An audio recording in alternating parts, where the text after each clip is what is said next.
जय गुरु राधे श्याम। गुरुर्ब्रह्मा गुरुर्विष्णु गुरुर्देवो महेश्वर गुरुर्साक्षात् परब्रह्म तस्मै श्री गुरवे नमः।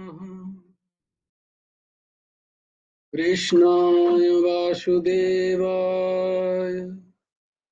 हराये परमात्मने प्रणतक्लेशनाशाय गोविन्दाय नमो नमः। कृष्णाय वासुदेवाय देवकीनन्दनाय च नन्दगोपकुमाराय गोविन्दाय नमो नमः। वसुदेवं सुतं देवं कंसचाणूरमर्दनं देवकी परमानन्दं कृष्णं वन्दे जगद्गुरुं। আমরা যে শ্লোকগুলো করছি সেগুলো পড়ে নিই একবার। ধর্মক্ষেত্রে কুরুক্ষেত্রে সমবেতাयुयुत्सवः मामकाः पाण्डवश्चैव किम् अकुर्वत सञ्जय।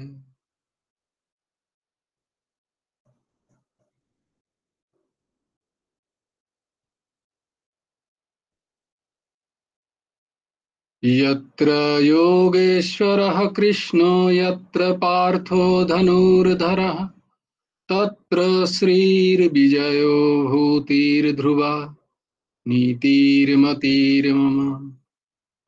यदा यदा हि धर्मस्य ग्लानिर्भवति भारत अभ्युत्थानमधर्मस्य तदात्मानं सृजाम्यहम्। परित्राणाय साधूनां विनाशाय च दुष्कृताम् धर्म संस्थापनार्थाय संभवामि युगे युगे। कर्मण्येवाधिकारस्ते मा फलेषु कदाचन मा कर्मफलहेतुर्भुः मा ते सङ्गस्तु कर्मणि। योगस्थः कुरु कर्माणि सङ्गं त्यक्त्वा धनञ्जय सिद्धे सिद्धो समो भूत्वा समत्वं योग उच्यते। विहाय कामान्यः सर्वान् पुंश्चरति निष्क्रियः निर्ममो निरहङ्कारः स शान्तिम् अधिगच्छति। त्वमेव शरणं गच्छ सर्वभावेन भारत तत्प्रसादात् परां शान्तिं स्थानं प्राप्स्यसि शाश्वतम्। तद्विद्धि प्रणिपातेन परिप्रश्नेन सेवया उपदेक्ष्यन्ति ते ज्ञानं ज्ञानिनस्तत्त्वदर्शिनः।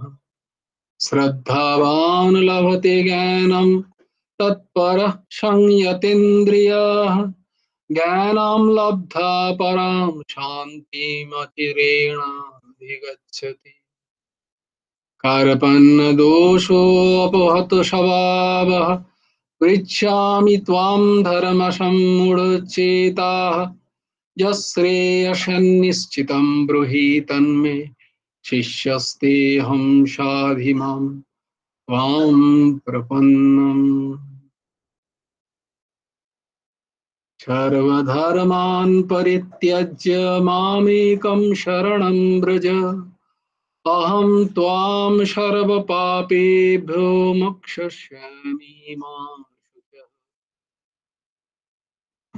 আমরা ছিলাম নবকুমার চতুষ্পাঠীর আরেকটি ক্লাসে তোমাদেরকে স্বাগত। আমরা ছিলাম শ্রীমদ্ ভগবদ গীতার অধ্যায় 6 34 নম্বর শ্লোক আমরা কালকে দেখেছি। কি বলছে, এটা সবাইকার complain, everybody has got the same complain. চঞ্চলম হি মনঃ কৃষ্ণ প্রমথি বলবদৃঢ়ম তস্যাহম নিগ্রহম মন্যে বায়ুরিব সুদুষ্কর।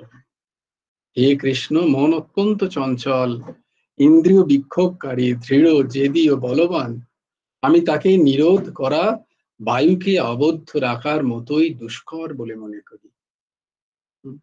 তো কালের ব্যাখ্যা আমরা দেখেছি যে মন আমাদের সত্যি চঞ্চল, এর মধ্যে কোনো সন্দেহ নেই। হ্যাঁ, অর্জুন যে ঠিকই বলছে যে আমি তো এখনো যোগী হইনি, হতে পারিনি আমি এখনো, আমার মন এখনো ভীষণ চঞ্চল, তাহলে আমি কি করব? কিভাবে মনকে আমি শান্ত করব? শর্টকাটে কিছু বলে দাও। হ্যাঁ, তো অনেক সময় লেগে যাবে যোগ করতে, যদি তাড়াতাড়ি কিছু হয়।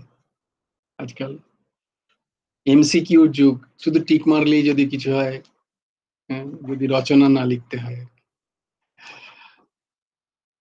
তো বলছি ঠিক আছে, আমি তোমাকে বলি, সেটা শোনো, এটা ভালো করে বুঝতে হবে যে কোনো কিছুতেই কিন্তু খুব ইজি পাথ নয়, but it is still easy. কি বলছেন 35 নম্বর শ্লোকে ভগবান বলে দিচ্ছেন যে কিভাবে তুমি মনকে বশে আনতে পারবে, এই চঞ্চল মনকে বশে আনার উপায় কি।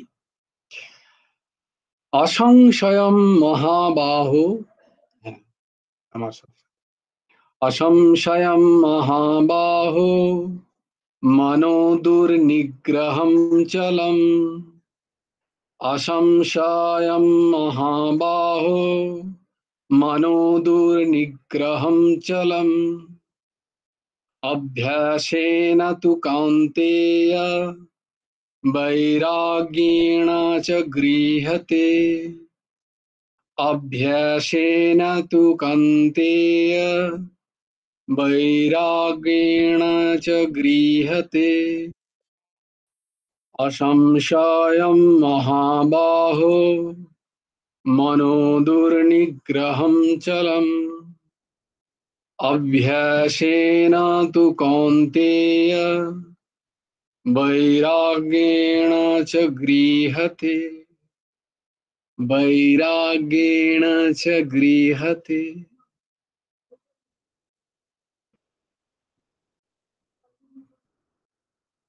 তো ভগবান মানছেন, মহাবাহো, হে মহাবাহো মন, এই মন, দেখো এই যে গীতায় যে সমস্ত যখন কোন বিশেষণ পদ ব্যবহার হচ্ছে কারুর প্রতি, যখন মধুসূদন বলা হচ্ছে, হ্যাঁ, বা এখানে মহাবাহ বলা হচ্ছে বা কৌন্তেয় বলা হচ্ছে, এর মধ্যে একটা ভাব আছে, এর মধ্যে একটা, প্রত্যেকটা শব্দ যখন ব্যবহার করছেন, যে ওই নামটাই কেন ব্যবহার করছেন, তখন অন্য নাম কেন ব্যবহার করছেন না, তার মানে একটা ভাব আছে।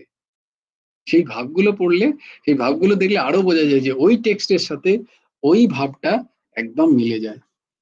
তো এখানে দেখো ভগবান অর্জুনকে এখানে মহাবাহ বলছেন, হ্যাঁ, অসংশয় মহাবাহ, মহাবাহ, হে মহাবাহ, হে অর্জুন, মন, এই মন, চলম, অত্যন্ত চঞ্চল, দুর্নিগ্রহম, একে নিগ্রহ করা, একে নিরোধ করা সত্যিই কঠিন।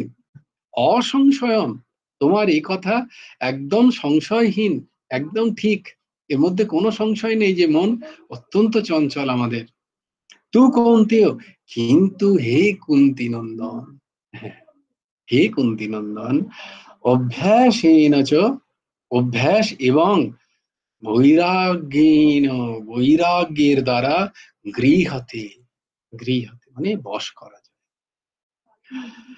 এই অভ্যাস আর বৈরাগ্যর জন্য এখানে এই দুটো দুটো নাম ব্যবহার করেছেন অর্জুনের।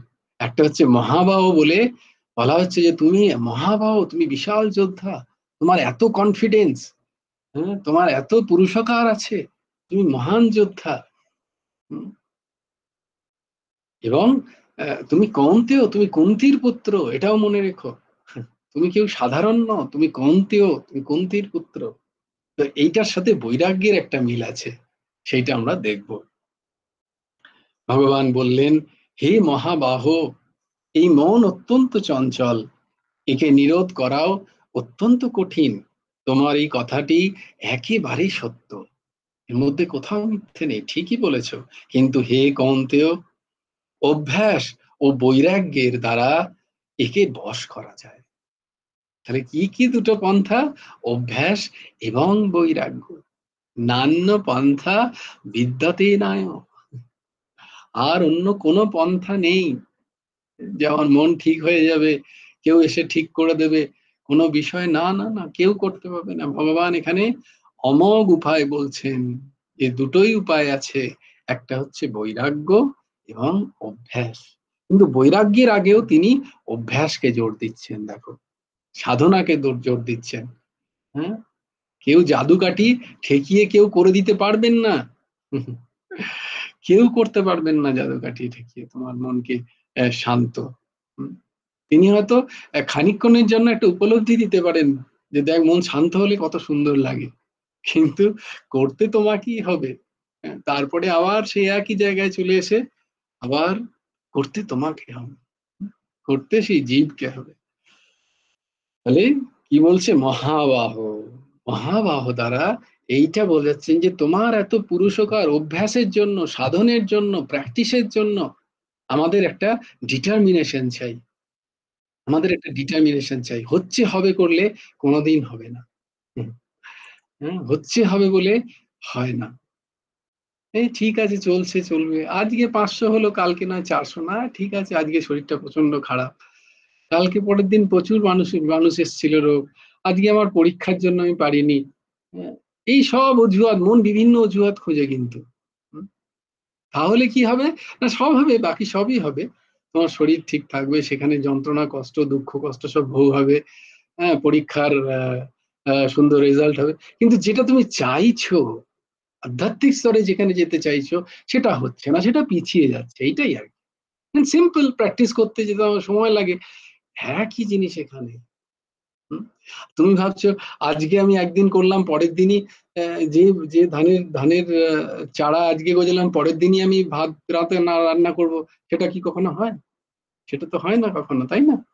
হ্যাঁ, তোমাকে অনেক তাকে পরিচর্যা করতে হয়, তারপরে ওয়েদার ঠিক থাকতে হবে, সবকিছুর পরে তোমাকে ধান তোলা, তাকে ঝাড়া, তাকে সংস্কার সাধন করে চাল এনে তবে ভাত। It's a long process. তেমনি আধ্যাত্মিক স্তরে এটা হচ্ছে সবচেয়ে বড় স্তর। এই স্তরেও কিন্তু ন্যাচারালি কিছু হয় না। একটা সুন্দর কথা পড়লাম, একটা সুন্দর অদ্ভুত, আমি কিন্তু তখন জানতাম না যে এই দাস কারোর সাথে যখন বলছিল, তর্ক করছিল, স্বাভাবিক একটা ফিলোসফিক্যাল একজন একটা একটি যে আমারই এক বন্ধুর ছেলে,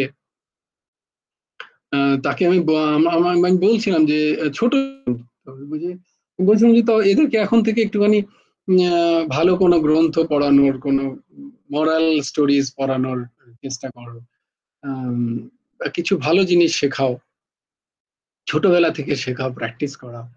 তো সেখানে আমাকে একজন বলে, এখন প্রায়ই এটা কথাটা শুনতে পাবে, বা এর থেকে কিছু বছর আগে প্রায়ই শোনা যেত এই কথাটা, না না, ন্যাচারালি ওকে বড় হতে দাও, তারপরে ও যেটা ঠিক মনে করবে সেইটা।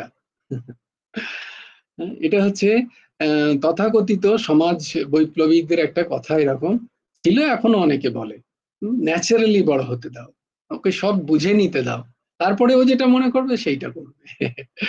এটা হয় না।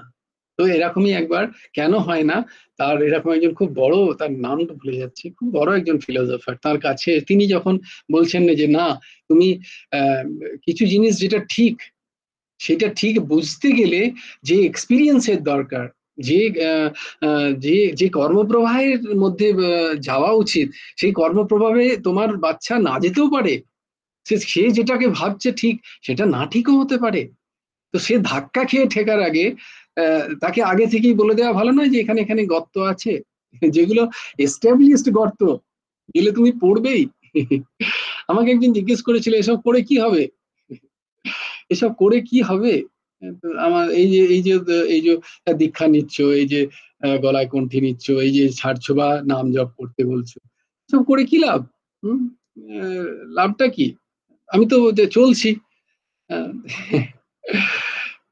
তখন একটা দারুণ যুক্তি এসেছিল আমার মাথায় যে দেখো, তুমি চলছো ঠিকই, কিন্তু রাস্তার সামনে যে গর্তগুলো আছে সেগুলো তো তুমি জানো না। হ্যাঁ, তুমি তাহলে চাইছো যে আমি রাস্তা চলি, যখন তুমি গর্তে আমি পড়ে যাব তারপর আমি ওঠার চেষ্টা করব। কিন্তু তার আগেই কেউ একটা তোমায় বলে দিচ্ছে যে দেখ এইখানে এখানে এখানে এখানে গর্ত আছে, সেগুলোকে এড়িয়ে চলে যাবি, দেখবি জীবন এমনি স্মুথলি চলে যাবি। তোমার কি সেটা ভালো লাগবে না?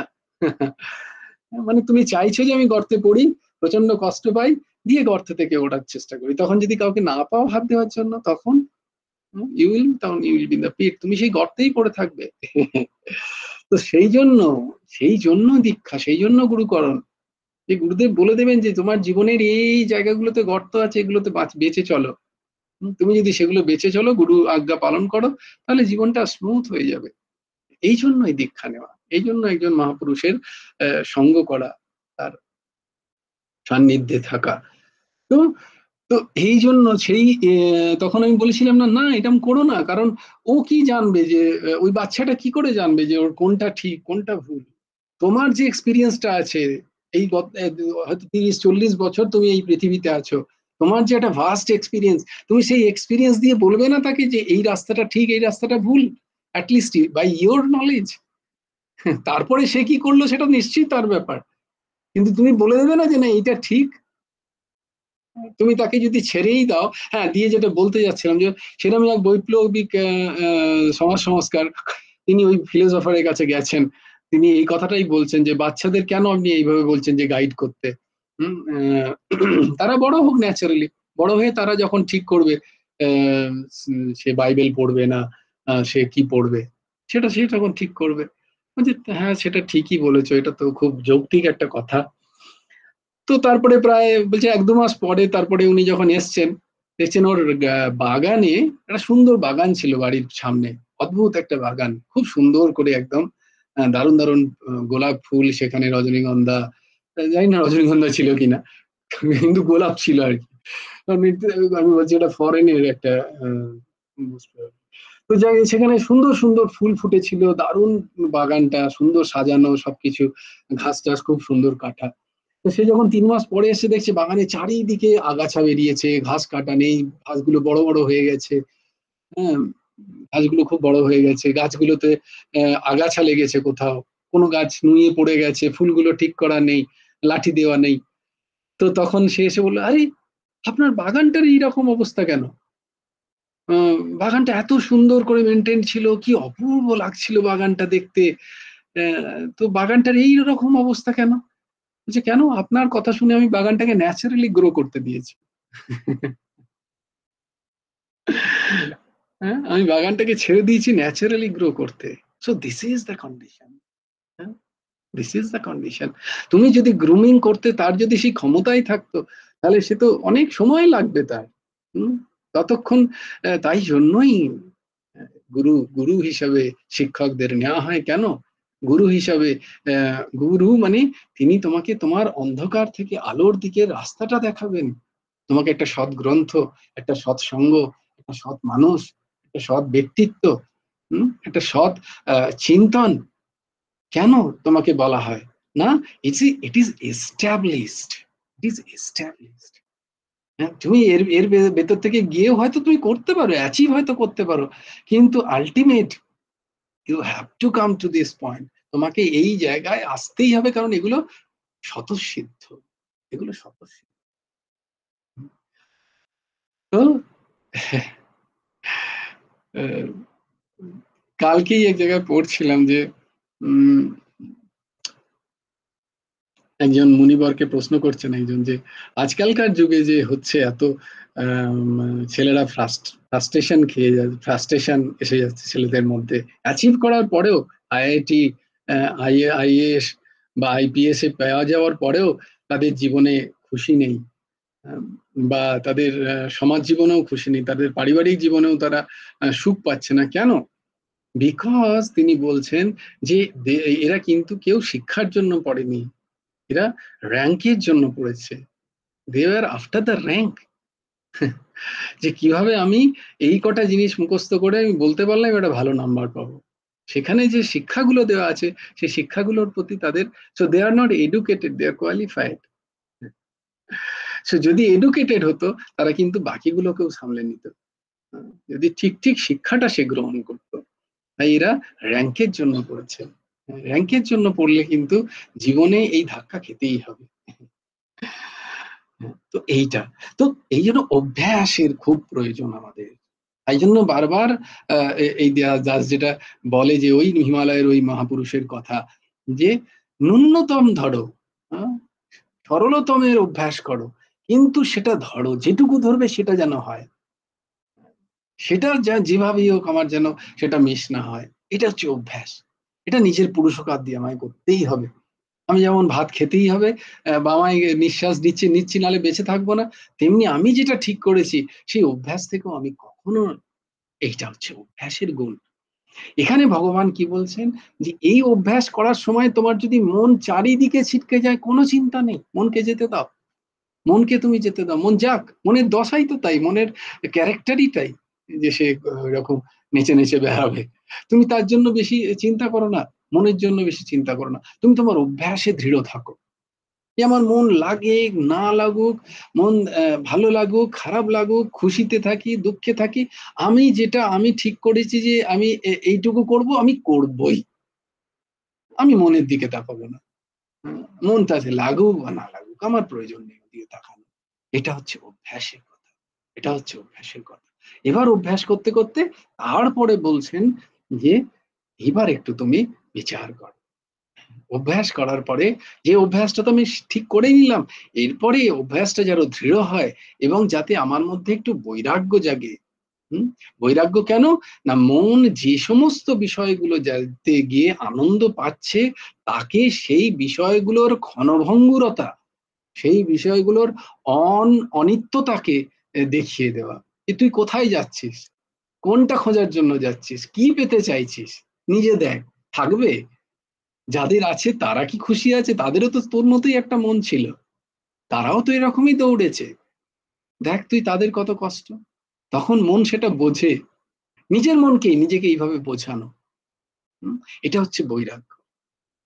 বিষয় প্রাপ্তি, যার জন্য মন দৌড়চ্ছে নিরন্তর, যে আসক্তিতে মন মহত্ব প্রাপ্ত হয়ে যাচ্ছে, মমত্ব প্রাপ্ত হচ্ছে, সেখানে তাকে সেই আসক্তির অনিত্যতাটাকে দেখাও। এইটা হচ্ছে বৈরাগ্য। উপরতি উপরতি বৈরাগ্য। বৈরাগ্য মানে বিভিন্ন মনের যে ভোগের যে আসক্তি, সেই আসক্তিটা যে নিত্য নয়, সেটা চিরস্থায়ী নয়, সেটা চিরন্তন নয়, সেটা মনকে দেখানো। সেটা ক্ষণভঙ্গুর, সেটা পরিবর্তনশীল, সেইটা মনকে বোঝানো। সেইটাই হচ্ছে বৈরাগ্যে। কেন বলছেন এখানে বৈরাগ্যের সঙ্গে কৌন্তের কথাটা তুলনা কেন করছেন? যে কুন্তী মা, তিনিও কেউ চারটিখানি ছিলেন না, তিনি পঞ্চ পাণ্ডবের মাতা, তখন তিনি রাজরানী। তিনি রাজরানী। কিন্তু যখন এই সব কুরুক্ষেত্রে যুদ্ধ শেষ হয়ে গেল, তখন যখন ভগবান দ্বারিকায় ফিরে আসতে চাইছেন হস্তিনাপুর থেকে, তখন আটকাচ্ছেন। ওই টিকটিকিটা সব জানে, ও টিকটিক করলো। তো সে আটকাচ্ছে বুয়া। তাহলে বুয়া क्या हुआ बताइए। ভোরবেলা যখন শ্রীকৃষ্ণ রথে উঠতে যাবেন দ্বারিকাধীশ, বলছে দাঁড়াও দাঁড়াও কিছু কথা আছে।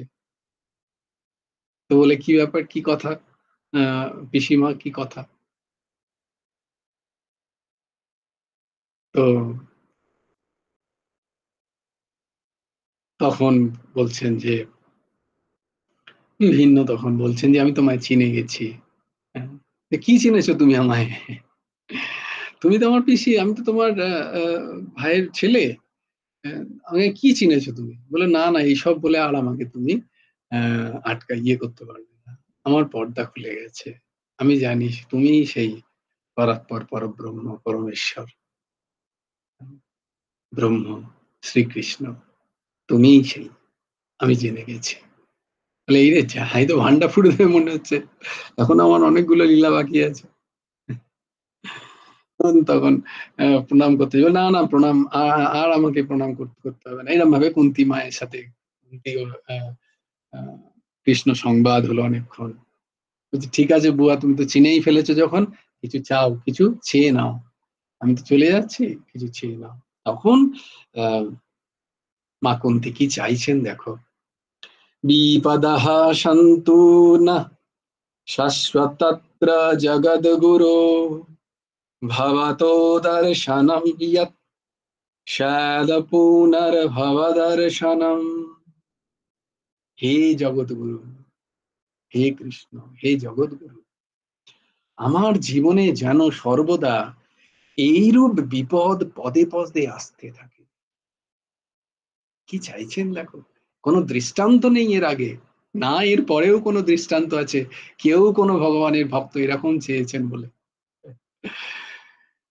এই আমার জীবনে যেন সর্বদা এইরূপ বিপদ পদে পদে আসতে থাকে, যাতে আমার কোনো সংসার বন্ধন মোচনকারী আপনার দুর্লভ দর্শন হতে থাকে। কারণ যখনই আমার ভালো সময় এলো তখন তো তুমি চলে যাচ্ছ, যতদিন আমার বিপদ ছিল ততদিন তুমি আমার চোখের সামনে ছিলে প্রভু। তুমি আজকে আমার ভালো সময়, তাই জন্য তুমি আমাকে ছেড়ে চলে যাচ্ছ।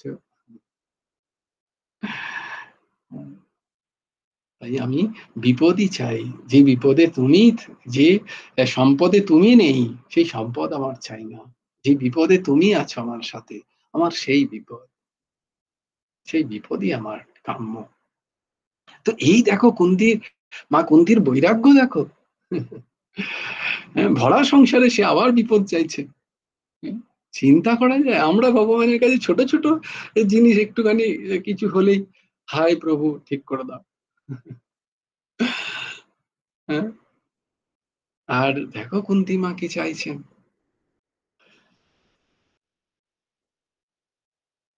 তো এই জন্যই এখানে অর্জুনকে ভগবান মনে করে দিচ্ছেন যে তুমি কৌন্তেয়, তুমি কুন্তির পুত্র, তোমার বৈরাগ্য ধারণ করা উচিত। তুমি এখানে যে মমত্বে, যে আসক্তিতে ফেসে গিয়ে আমি যুদ্ধ করব না এরকম নিশ্চয় করছো, সেটা ক্লীবতা, সেটা পুরুষকার নয়। পুরুষকার দিয়ে অভ্যাস করে করতে হয়।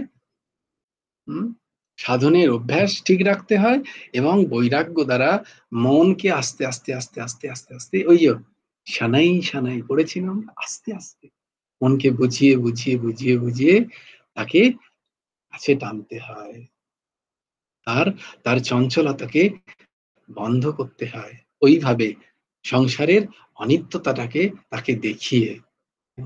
এবং সমস্ত জায়গায় যেখানেই যাচ্ছ আলটিমেট কি পাচ্ছ মন, মন বলছে আলটিমেট তো আমি দুঃখ পাচ্ছি, বলে দেখলে তো, তাই জন্যই বলছি যেও না। তখন মনই নিজে বলবে না না ঠিক আছে যাব না, তাই তো ওখানে গেলে আবার হয়তো দুঃখ পাবো, আবার একটা নতুন, আবার একটা দুঃখ। মন বলবে ওহো, সবসময় শঙ্কায় থাকবে মন, আবার কেউ একজন নতুন আসছে, আবার এই দুঃখ না দেয়, আবার একটা নতুন বিষয়বস্তু, আবার এ না দুঃখ পাই। তাই জন্য মন বলবে, না না চাই না, ঠিক আছে যা আছে আমি খুব ভালো আছি। মনই তখন বলবে। তো অভ্যাস এবং বৈরাগ্য, অভ্যাসের না দুটো ভাগ আছে। কিরকম, না নিজের যা লক্ষ্য বা ধ্যেয় তাতে মন স্থির করা। হুম? নিজের আমাদের কি ধ্যেয় আগে আমি সেটাকে স্থির করলাম, তারপরে সেই জায়গায় নিজের মনকে স্থির করা, চিত্তকে স্থির করা, অহংকে স্থির করা, যে আমার মন এইটা স্থির করেছে এবং এটাই হাইয়েস্ট অ্যাচিভেবল ফর মি। সেটা সবার ক্ষেত্রে, হ্যাঁ, শুধু শুধু আধ্যাত্মিক ক্ষেত্রে নয়, কারণ ওই জন্য বললাম না যে আধ্যাত্মিক স্তরে তুমি যদি হাঁটো ঠিক ঠিক, হ্যাঁ, কোনো এখনদারি নয়, ঠিক ঠিক যদি হাঁটো, তাহলে সংসারের বাকি সব কাজ তুমি সুন্দর করে করতে পারবে, তোমাদের দ্বারা সমস্ত কাজ আরো সুন্দর করে হবে, যদি কেউ ঠিক ঠিক আধ্যাত্মিক রাস্তায় হাঁটে। হ্যাঁ, সে সংসারের সমস্ত কাজ সুন্দর করে করতে পারবে। নিজের যা লক্ষ্য তাতে মন স্থির করা, এবং দ্বিতীয় কোনো বৃত্তি বা অন্য চিন্তা এলে তাকে উপেক্ষা করা বা তার থেকে উদাসীন থাকা। যে চিন্তা, যে বিষয়, যে স্থিতি আমাকে আমার লক্ষ্য থেকে বঞ্চিত করছে বা আমার লক্ষ্য থেকে সরিয়ে দিচ্ছে, এমন স্থিতি, সে তাকে উপেক্ষা করা, তাকে উদাসীন থাকা তার প্রতি।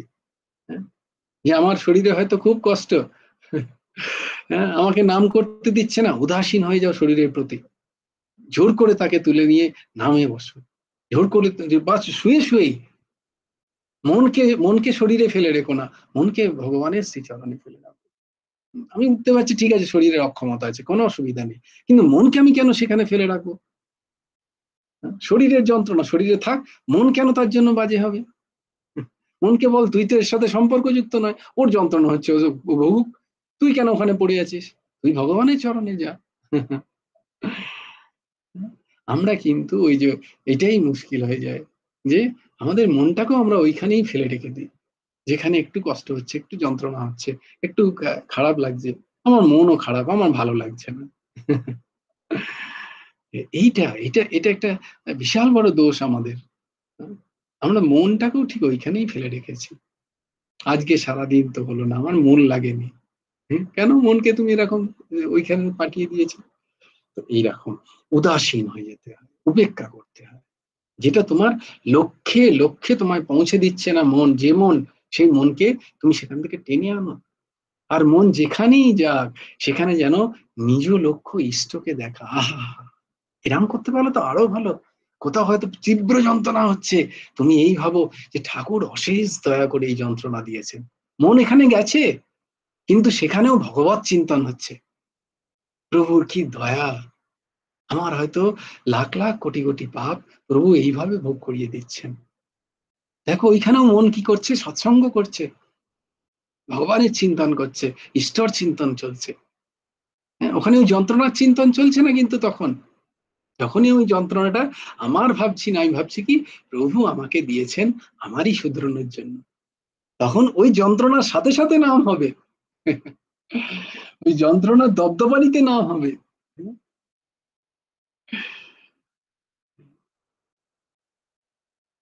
এইরকম, এটা হচ্ছে দুটো পদ্ধতি যা দিয়ে অভ্যাস করা যায়। অভ্যাস থেকে কখনো বঞ্চিত হতে নেই, নিজের অভ্যাস থেকে কখনো বঞ্চিত হতে নেই, সাধন করতেই হবে, করতেই হবে। একটু একটু একটু একটু, খুব বেশি নয়, সরলতম, ন্যূনতম সরলতমের অভ্যাস। আর কি? বৈরাগ্য।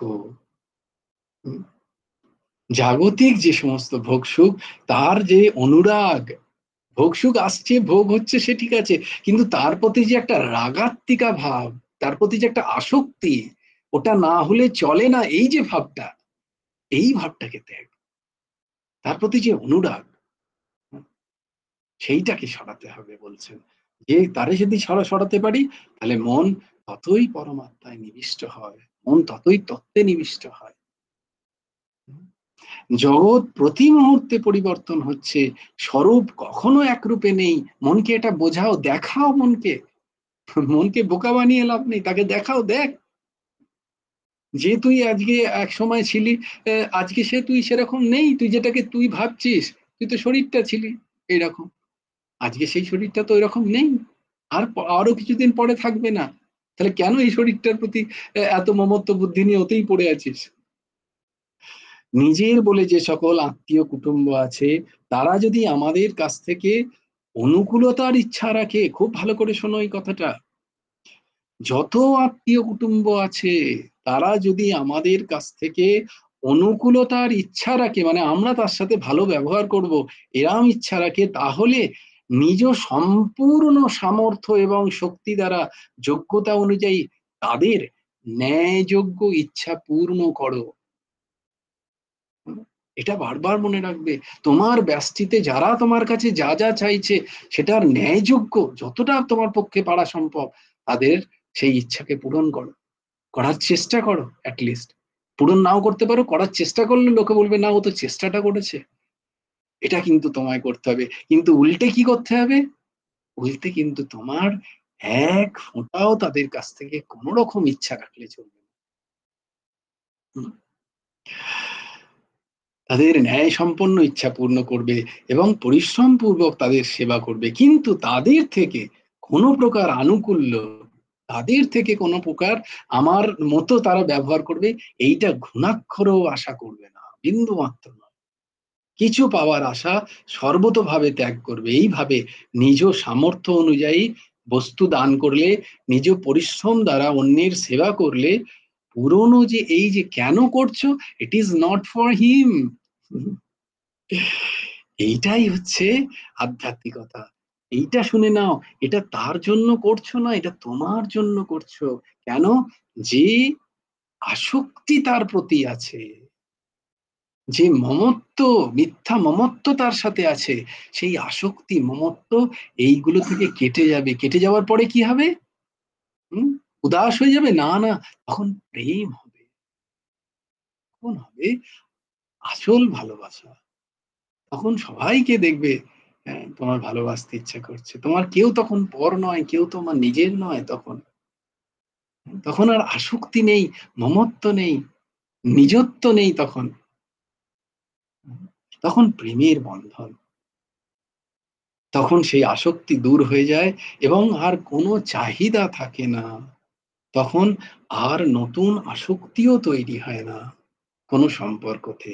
এতে স্বাভাবিকভাবে সংসারে একটা বৈরাগ্য আসে, একটা সংসারে একটা বৈরাগ্য, বিতরাগ তৈরি হয়। এইভাবে যদি আমরা করতে পারি, তাহলে আমাদের মন আস্তে আস্তে আস্তে আস্তে কি হয় না, অচঞ্চল হয়, স্থির হয়, তার নিজ স্বরূপে সে নিজেকে খুঁজতে থাকে। তখন তার তত্ত্বজ্ঞানের কথাগুলো নিজের আওড়াতে ইচ্ছা হয়, তখন তার চিন্তন শুরু হয়। তাহলে তো সে নিরন্তর বহির বিষয়ে চিন্তনে মগ্ন। মন এব মনুষ্যাণং কারণম বন্ধ মোক্ষয়। এই মনই, এই মনই মানুষের বন্ধনেরও কারণ, আর এই মনই মানুষের মোক্ষের কারণ। এরমটা শাস্ত্র বলছেন। এই মনই, সেই মনকে যদি স্থির করতে হয়, জীবনের সর্বোচ্চ উদ্দেশ্য যদি তাকে একমুখী করতে হয়, তাহলে আমাদের ভগবান কি বলছেন না, অভ্যাস করতেই হবে। অভ্যাসের মধ্যে থাকতে হবে। নট অভ্যাস মানে তাতে কিন্তু ওই যে মহাভাবর মতো অভ্যাস, যতক্ষণ না হবে ততক্ষণ ছাড়বো না। এই নয় যে আমি এতক্ষণ করব তার মধ্যে হতে হবে না, যতক্ষণ হবে না ততক্ষণ আমি করব, যতক্ষণ হবে না আমি ততক্ষণ করতে যাব। আমার যেন মধ্যে কোনো ফ্রাস্ট্রেশন, ডিপ্রেশন না আসে, এই তো অনেক নাম করলাম তবুও তো কিছু হচ্ছে না। নো নো নো, হবেই হবে, আমি করেই ছাড়বো। এইটাই জন্য মহাবাহুর কথা বলা হচ্ছে। নিজের মনকে দৃঢ় সহকারে অভ্যাসে লেগে যাও, যতদিন না হয় উত্তিষ্ঠত জাগ্রত প্রাপ্য বরাম নিবেদন। যতক্ষণ না তত পাচ্ছি, ততক্ষণ আমি থামবো না। এই হচ্ছে মহাবাহের। আর কি করতে হবে? বৈরাগ্যে না চ গুহ্যতে। বৈরাগ্য, বৈরাগ্য করতে গেলে গীতা ক্লাসে আসতে হবে। जय जय श्री राधे, जय जय श्री सीताराम, हर हर महादेव। भज गुरु हेमंत देव राधे श्याम, जप हरे कृष्ण हरे राम, राधे श्याम, श्याम श्याम राधे राधे, राधे कृष्ण कृष्ण कृष्ण राधे राधे। हरि ओम तत्सत। जय जय श्री राधे, जय जय श्री राधे, जय जय श्री राधे। हरि बोलो, हरि बोलो, हरि हरि बोलो। जय गुरुदेव, जय गुरुदेव, जय गुरुदेव। जय जय परमंश ठाकुर श्री श्री हेमंत देव जिउर जय। जय गुरु राधेश्याम, श्री गुरार्पणमस्तु, শ্রী হেমন্ত দেবার্পণমস্তু। ভালো থেকো সবাই, সুন্দর থেকো, সুস্থ থেকো।